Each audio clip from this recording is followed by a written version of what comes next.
नारद जी और युधिष्ठिर जी के बीच धर्म की चर्चा हो रही है कि धर्म क्या है। नारद जी ने कहा धर्म के 30 लक्षण हैं। कितने लक्षण हैं? पर मैं तुम्हें 5 बताता हूं, सबसे महत्वपूर्ण, ये नींव है धर्म की। कौन से लक्षण है? पहला लक्षण है सत्य। नारद जी कहते हैं सत्य की राह पर चलो। राजा हरिश्चंद्र ने पत्नी का विक्रय करके भी सत्य की राह नहीं छोड़ी थी, जो आज के समय में मुश्किल है। बात बात पर झूठ बोलते हैं हम, छोटी छोटी बातों पर झूठ बोलते हैं। कोशिश करिए जिन बातों में झूठ की जरूरत ना है वो ना बोले। खास करके एक बात जो हम काफी, इस बात पे तो मानो हर 2 दिन 1 दिन में झूठ बोलते हैं। किसी से मिलने जाना है, कोई समय बांधा गया है, वो व्यक्ति उस समय पर वहां पहुंच गया, अब वो आपको फोन कर रहा है आप कहाँ हैं, आपका जवाब क्या होता है? 2 मिनट 5 मिनट, बस पहुंचने ही वाला। और असलियत क्या होती है? घर से ही नहीं निकले। तो यहां पर झूठ की जरूरत नहीं थी जरूरत। कोई ऐसा तो कोई पहाड़ टूट जाता यहां पर सच बोल देते तो इसलिए जहां झूठ की जरूरत नहीं है वहां झूठ ना बोले। दूसरा है दया। देखिए दया ही हमें इंसान बनाती है। अच्छे इंसान नहीं है तो कुछ नहीं है, और अच्छे इंसान हो तो कुछ हो ना हो मायने नहीं रखता। अच्छे इंसान पहले बनिए। दया आज के समय पर बहुत कम हो गई है। हमारे सामने गलत काम होते हैं, गलत हरकतें होती हैं, मुंह फेर कर चले जाते हैं। अब चलिए मुंह फेर के जाने वाले तो अपना तर्क भी दे देते हैं कि हम में तो इतनी दया है कि हम देख ही नहीं पाते, इसलिए हम चले जाते हैं। पर आजकल तो ये भी नहीं होता, वहीं खड़े रहेंगे, देखते रहेंगे और साथ ही साथ एक और काम करेंगे, वीडियो बनाएंगे। कोई तकलीफ में है, कोई चीख रहा है, कोई चिल्ला रहा है, हम वहां खड़े होकर वीडियो बना रहे हैं। कहां है दया?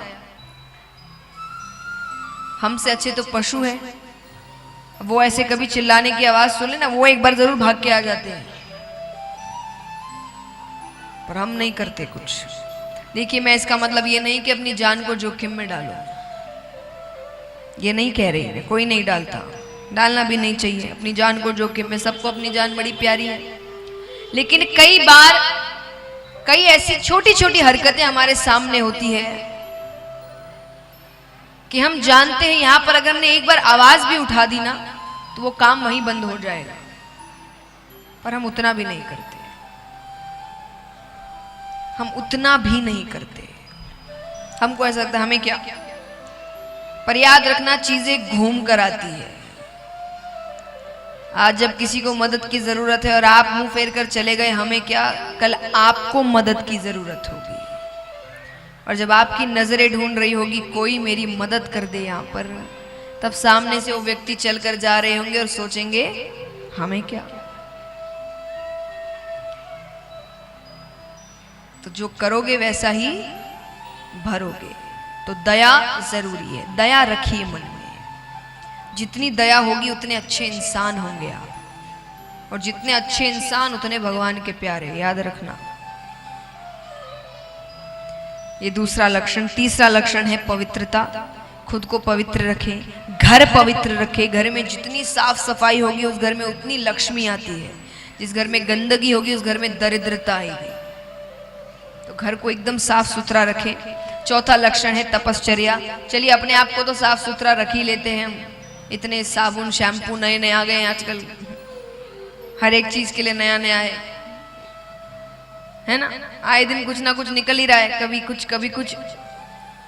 तो शरीर को तो बड़ा साफ सुथरा रख लेते हैं, मन उतना ही काला है। कहते ना सरकार काला धन तो हटा देगी, पर काला मन कैसे हटाए? जब तक काला मन नहीं हटेगा काला धन नहीं हटने वाला। तो पहले इस मन को साफ करिए, वाणी पवित्र रखे, विचार पवित्र रखे, किसी को कुछ कहने से पहले सोचिए थोड़ा। और पांचवा लक्षण है तितिक्षा, यानी भगवान जो भी दे प्रसाद समझकर ग्रहण करो। वो हमसे आपसे ज्यादा सयाने हैं, है कि नहीं है बताइए? आप ज्यादा होशियार कि ठाकुर जी? बताइए। नहीं, आप भी हो सकते हैं, दिमाग दिया है भगवान ने। आप ज्यादा होशियार कि ठाकुर जी? जोर से कहिए। तो क्यों होशियारी लगाओ? भगवान कोई भी चीज देते हैं, चाहे परिस्थिति हो, कुछ भी हो, उसको प्रसाद समझकर ग्रहण करो। हर चीज में इतना संतान लेकर खास करके ये चाहिए वो चाहिए, जो जो सही है आपके लिए वही मिला है आपको। भगवान को पता है किसके लिए बेटा सही है, किसके लिए बेटी सही है।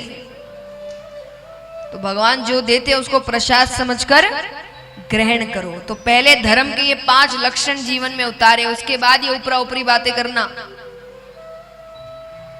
कि धर्म क्या है, धर्म ये, पहले ये तो निभा लो। यही नहीं निभा रहे हम। अब यहां पर छोटी सी कथा आती है कि भगवान ने एक पशु की रक्षा करी थी। गजेंद्र नामक एक हाथी था। वो सरोवर में अपने परिवार के साथ क्रीड़ा करने आता है। बच्चे हैं, पत्नी है, पानी में खड़ा है बीच में। वहां पर एक ग्राह आता है। ग्राह यानी मगरमच्छ। वो मगरमच्छ ने आके हाथी के पैरों को पकड़ा। अब देखिए, गजेंद्र पानी का पशु नहीं है और ग्राह पानी का पशु है। धीरे धीरे हाथी की शक्ति कम होती जा रही है। शरीर भारी होने लगता है ना पानी में ज्यादा देर रहो तो। अब उससे वो धीरे धीरे ग्राह खींच रहा है। खींचते खींचते बीच मझधार में लेकर जाता है। वो डूबने लगा। डूबने लगा तो पत्नी को पुकारे, अरे मेरी रक्षा करो। पत्नी कहे, कर तो लूं रक्षा, लेकिन क्या पता वहां पर आऊं आपको छोड़ के वो मेरे पैर पकड़ ले। मैं नहीं आ सकती। बच्चों से कहा, तुम तो मेरी सहायता करो, तुम्हारे लिए क्या नहीं किया मैंने। तुम्हारे सपने पूरे करने के लिए अपने सपने छोड़ दिए। अरे बच्चे कहते, चिंता मत करिए, आपका सारा काम अच्छे से करेंगे, पैसों की कमी नहीं रखेंगे। कोई सहायता करने नहीं आया। जैसा मैंने कहा, कोई अपनी जान जोखिम में नहीं डालता। सबको अपने प्राण बड़े प्यारे हैं। सबने मना कर दिया। जब कोई सहायता नहीं कर रहा, अंत में उसने कहा, हे परम पिता परमेश्वर मेरी रक्षा करो। हे द्वारिका के नाथ मेरी रक्षा करो। मध्य रात्रि में पुकारा था उसने। भगवान सो रहे थे, नींद से जागते हैं, गरुड़ पर बैठते हैं। थोड़ी ही दूर गरुड़ जा रहा है कि भगवान को इतनी व्याकुलता हो रही है। उनको लग रहा है कि गरुड़ इतना धीरे क्यों चल रहा है, ऐसे चलेगा तो उसको तो कितनी तकलीफ होगी। और भगवान पैदल दौड़ के जाते हैं उसकी रक्षा करने के लिए। भगवान को इतनी व्याकुलता हो रही है, भगवान से उसकी आवाज नहीं सुनी जा रही। जाते हैं, सुदर्शन चक्र फेंकते हैं, ग्राह का उद्धार करते हैं और गजेंद्र को अपने धाम लेकर आते हैं। तार बुरा नहीं है, लोग बुरे हैं। हम कहते हैं ना एक बात कि दुनिया कैसी हो गई है, तो कैसी माने कौन इसको बिगाड़ रहा है? कौन बिगाड़ रहा है? दूसरे ग्रह से लोग आए हैं, दूसरे ग्रह से आके काम करके जा रहे हैं। कौन बिगाड़ रहा है इस दुनिया को? हम बिगाड़ रहे हैं। कई ऐसे लोग हैं हमारे ही आपके परिवार, हमारे ही आपके जान पहचान में है, जो गलत काम कर रहे हैं। हम ही तो खराब कर रहे हैं दुनिया। तो दुनिया थोड़ी खराब है, हम खराब हैं। भगवान कहते हैं अपना नजरिया बदलो। संसार को भोग की दृष्टि से मत देखिए। भोग यानी क्या ले लूं, क्या ले लूं, क्या ले लूं, दिन भर क्या ले लूं।